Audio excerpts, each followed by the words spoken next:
And do you have any suggestions for our listeners? Maybe they work at a plant and they're facing the same things that you're mentioning, which is like engagement from the rest of the crew. Like, do you have any suggestions, tips, advice for them to really engage more people to push and improve their plants and facilities?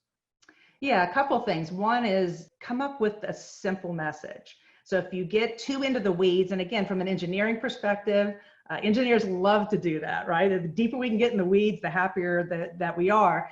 But that loses a lot of people. So kind of coming up with the simple message you want to get across, the simple things that you want them to do. And then the other part is really important, which is come up with action, come up with specific things that they can do in order to help with your implementation, even if they're very small things. But I think people get more engaged when they have a role to play versus just you telling them about what you're trying to do. Absolutely. And do you have any like examples of what some of these even small things are that really engage the rest of the crew? One of the things that we do in our workshops at the end, so we go through the manufacturing game simulation, but again, at that point, you really haven't changed anything about the work. So if that's all you do is the simulation, you're not done.